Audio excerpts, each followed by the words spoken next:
What's up, everyone? Hookah Chef here, along with my friend Hookah Matata. Alright, so we're smoking some Fantasia Rainbow Bears right now, and okay, no we're not. This is a new brand out on the market, but not really. If you've ever, I'll pass the hose because I'm terrible about that. If you've ever seen a lot of the glass hookahs out on the market, Lavoo's, I mean, I know I've had a review of the MP1 Junior. Yeah, well, they've gotten into the tobacco game.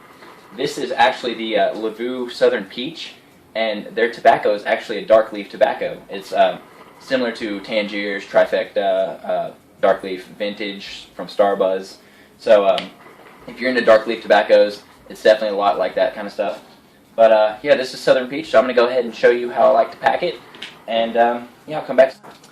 Alright, so I'm going to go ahead and show you how I like to pack the Lavoo brand tobacco. If you notice on the side of the label itself, it actually says fine cut, and when they say fine cut, this stuff is like, I'll pull some out on the lid.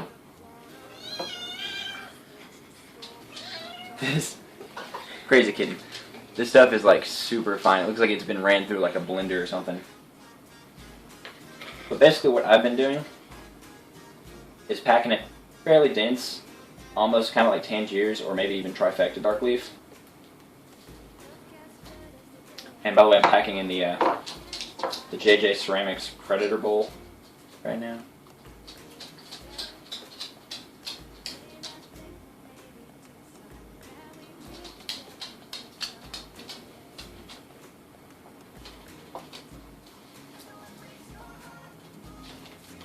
It's actually really easy to pack. It comes off your fingers pretty easily.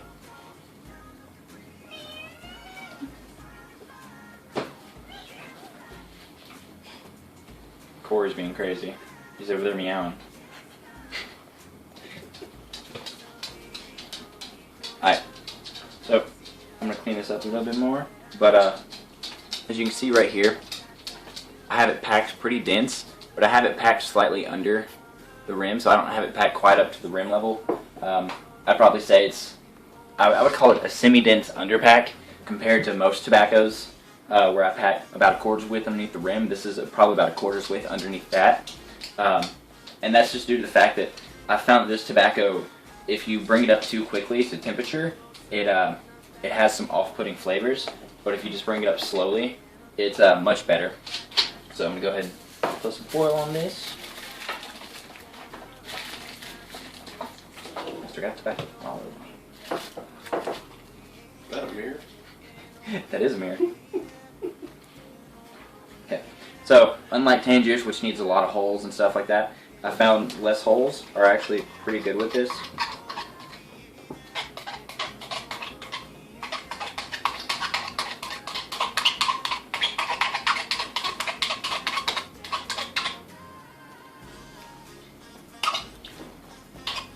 So it doesn't need many holes at all. You can see right there. And all I'm going to do, I'm just going to be using 2 cubes with the Provost on this, so that way I'll be able to control the temperature up a lot easier. So I'm going to go ahead and go back to me and Corey smoking, and yeah, I'll talk to you about it more there. So as you can see, I'm already getting fantastic clouds. This thing's been going for under 10 minutes already, and it's only 2 coals on there. And yeah, once you start it, you definitely want to start it at a lower amount of heat, and then just let it raise up. Don't try to crank on a bunch of heat at once if you're not getting the clouds or the flavor you want. I know something that Corey picked up on earlier because this is his second time trying it today, and he picked up on that at first it's a pretty mild smoke. Right. And don't let that throw you off. Don't try to throw on a bunch of heat. Just let it build up because it definitely is a changing tobacco throughout the session. But yeah, you want to talk about the smell or anything? Or? Yeah, like you said, it definitely changed. At first, it was just a good light peach flavor, and then as it warmed up, you definitely get some earthy tones to it. As far as the smell, it's just a really good peach smell. I mean, I don't really know what else to say. It is super fine cut, like you said. That's probably the most fine cut I've seen, personally, but it's just a really good flavor, though. Yeah. And as you can see right now, I'm actually taking off the lid to the Provost, and that's because once you really want to watch the heat management on this, you don't want it to get too hot, because once it starts getting too hot, it's kind of like Tangier's, where all you taste is that like super strong tobacco notes that's kind of unpleasant. So you really want to be careful about it.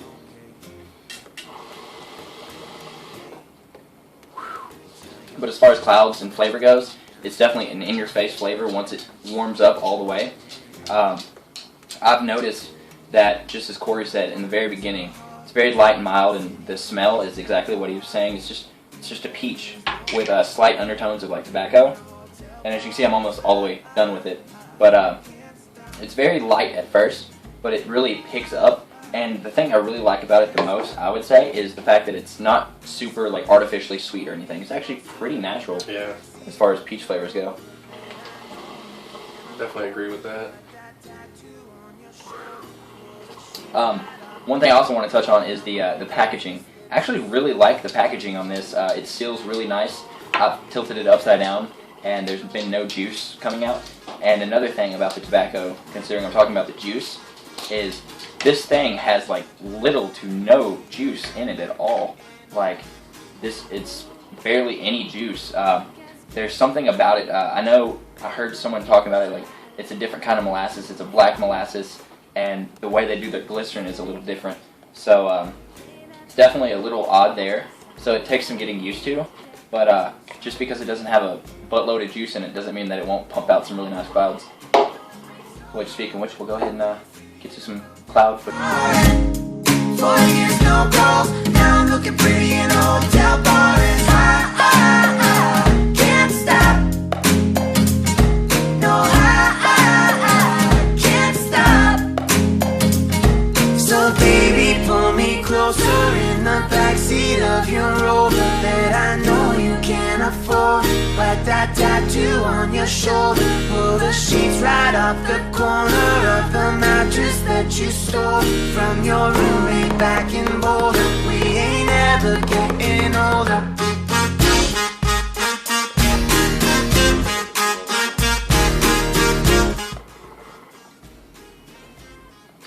Alright, so we're about maybe 20 minutes in, and once again the flavor has changed a little bit more. It's definitely gotten more deeper, earthier notes from that tobacco, but that peach really still shines through pretty nice. One thing that I was really worried about with this flavor, because I know it's a problem with most peach flavors, is the tobacco getting pretty warm. Like the flavor, it becomes like a really warm, kind of mushy peach.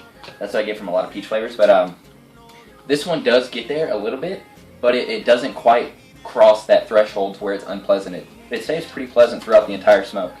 And I think that really has to do with how well this thing is sealed. I know Corey was talking about this extra little cap on the inside. Yeah, I really like that. I feel like it helps seal it a lot better. Stuff will stay fresh longer. I don't know if you're supposed to keep it on there, but I've kept it on there ever since I've had this. I would. And it really helps, I guess. But yeah, I mean, overall, this is only a 200 gram, and I think it was like 17 or 18 bucks. So it is a little more pricey per gram than most tobaccos. But something that I also noticed about it is, with as little juice as there is in there, I feel like there was more tobacco in this 200 gram than there is in some 250s of other brands of tobacco. I know Corey didn't get to see it when it was full, but it definitely felt like and looked like it had more tobacco in it than most other brands. I mean, I feel like it did anyway, just because, I mean, you can look at it now that it's almost empty, and it's not like there's a gallon of juice sitting in the bottom of it, so I feel like that, you know, you would be able to tell if there was a lot of juice in that, like, left over. Yeah. The cool thing about it is, too, when I was, every time I packed it, I normally have to stir the tobacco up, make sure to redistribute all the juices and stuff. With this, I didn't have to. Like, there was no juices to redistribute it. It's like the leaves really sucked all the juice up. Yeah. I don't know. What about a buzz? Do you get a buzz off this? I don't really get a buzz, personally. I don't. Corey's more susceptible to buzzes than I am. Yeah. And if he doesn't get a buzz, then you might not have to worry about it.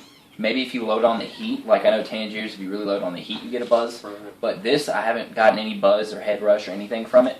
But, I mean, it does have nicotine, and it is a dark leaf tobacco, so I'm assuming it has more nicotine than a regular brand of tobacco. But it doesn't actually say on there how much nicotine is in it. But yeah, I'm definitely impressed with this. I definitely want to try more. I want to try their mint flavor that they have. I think it's called like dark mint or something like that. But I know Rob Pecorino, if that's how you say his last name, from Hookah, Dude Where's My Hookah or something like that. Sorry, I'm spacing out right now. But he actually has a review out on another Lavoo flavor, so definitely check that out. That way you can get a feel from different reviewers. But so far, I'm definitely happy with it. I'll definitely be buying more. I know I've had people say they've had problems with it, but just follow what I did. Do a slight underpack, load on the heat very slowly, and it should last a good amount of time. I've had it last easily 2 hours with a foil bowl. And with my Mason Onyx bowl, it lasted, I think, 2 hours and 30 minutes. So it's definitely a long smoke, and you should be able to be pretty happy with it if you get it. So I'm going to go ahead and get out of here. I've pretty much said everything that I can think of. Do you have any final thoughts on it? 2 thumbs up. Good flavor for sure. So this is Hookah Chef with Hookah Matata, which means... No worries for the rest of your bowls. Had to let him say it. Alright guys, so have a good one.